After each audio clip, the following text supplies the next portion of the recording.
Welcome to the show. চারিদিকে খালি তাণ্ডব আর তাণ্ডব। পরিস্থিতি এখন এমন যে টাইগার শ্রফের ফ্যানরা পর্যন্ত তাণ্ডবের অ্যাকশন সিকোয়েন্সকে নিজেদের বাঘি 4-এর লিকড সিন বলে চালিয়ে দিচ্ছে। কিন্তু এত হাইপ, এত আলোচনা, তাণ্ডব কি আসলেই এই সব কিছু ডিজার্ভ করে, নাকি পুরোটাই ফাঁকা আওয়াজ? এই সিনেমা না দেখলে কি সত্যিই কিছু মিস হবে? চলুন আজ এই তাণ্ডবের গভীরে ডুব দেওয়া যাক।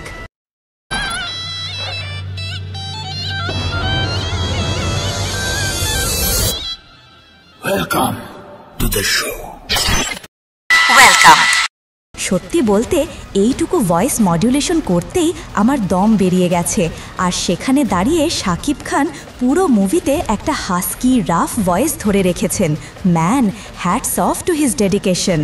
বডিতে ব্যাকটেরিয়া পুশ করতে হয়, তেমনি আপনাদের মতো শয়তানদের শায়েস্তা করতে একটু শয়তানি করতে হয়। যাই হোক, আসল কথায় ফেরা যাক। শাকিব খানের সিনেমা মানেই এখন একটা অন্য রকম উত্তেজনা। হলের ভেতরে জাতীয় সঙ্গীত শেষ হওয়ার পরেই বুকের ভেতর একটা এক্সাইটমেন্টের ঘণ্টা বাজতে শুরু করে। আর তাণ্ডবের ক্ষেত্রে সিনেমা শুরুর প্রথম কয়েক মিনিটেই আপনার পুরো অ্যাটেনশন গ্র্যাব করে নেবে। একটা টেনশন বিল্ড আপ, তারপর শুরু হয় আসল তাণ্ডবগিরি। টিজার দেখে আপনি যা যা ধারণা করেছিলেন তার সব কিছুই সিনেমার প্রথম আধা ঘন্টার মধ্যে আপনার চোখের সামনে ঘটবে। ভাবছেন তাহলে বাকি মুভিতে কি আছে, কোনো টুইস্ট নেই?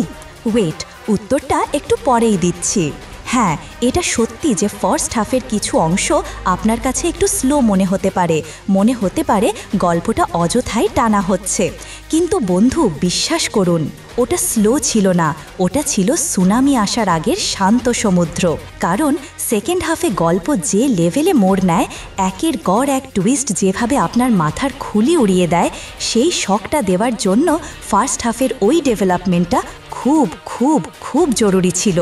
আর এই বিস্ফোরণের মধ্যেই আগমন হয় সিয়াম আহমেদ এবং নিশোর সেই বিখ্যাত মাসুদ চরিত্রের।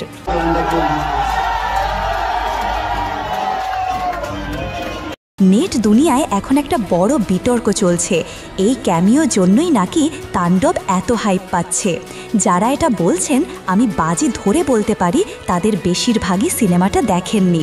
কারণ রায়হান রাফি শাকিব খানের চরিত্রকে যেভাবে ডিজাইন করেছেন, তার শেডসগুলো যেভাবে লেয়ারে লেয়ারে খুলেছেন, তাতে এই ক্যামিওগুলো না থাকলেও এই মুভি বক্স অফিসে আগুন লাগাতো ফর শিওর। এই ক্যামিওগুলো ছিল রায়হান রাফির সিনে ইউনিভার্সের বিশালতার একটা ঝলক মাত্র। এবার আসি কিছু টেকনিক্যাল বিষয়ে। এই সিনেমার ব্যাকগ্রাউন্ড স্কোর নিয়ে কি আর বলবো, প্রত্যেকটা সিনের সাথে তাল মিলিয়ে রক্ত গরম করা music, perfect, top notch cinematography,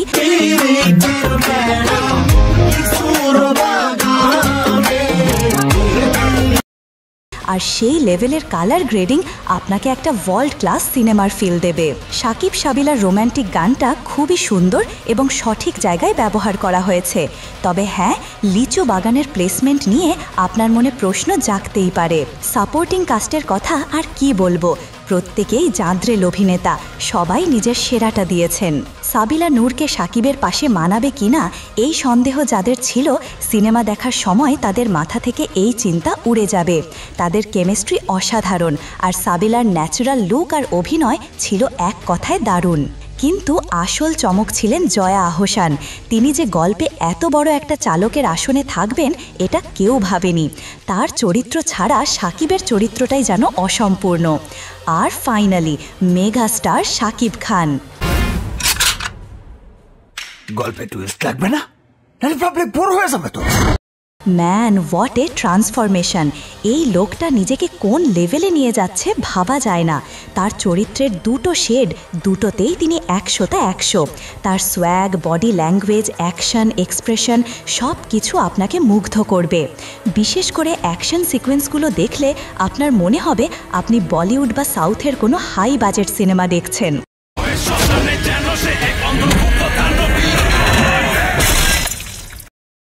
challenging স্টান্টগুলো তিনি নিজে যেভাবে করেছেন তার ডেডিকেশনকে স্যালিউট। এই পারফরমেন্স দিয়ে শাকিব খান নিজের জন্যই একটা কঠিন বেঞ্চমার্ক তৈরি করে দিয়েছেন। রায়হান রাফি আরও একবার প্রমাণ করলেন তিনি শুধু একজন পরিচালক নন, তিনি আমাদের ইন্ডাস্ট্রির একজন ভিশনারি মাস্টার মেকার। কমার্শিয়াল মাসালার মোড়কে সোশিও পলিটিক্সের ডার্ক সাইড তুলে ধরার সাহস দেখিয়েছেন তিনি। তো শেষ কথা কি, তাণ্ডব না দেখলে কি কিছু আসবে যাবে? হ্যাঁ যাবে। আপনি বাংলাদেশি কমার্শিয়াল সিনেমার নেক্সট ফেজের সাক্ষী হওয়ার সুযোগটা মিস করবেন।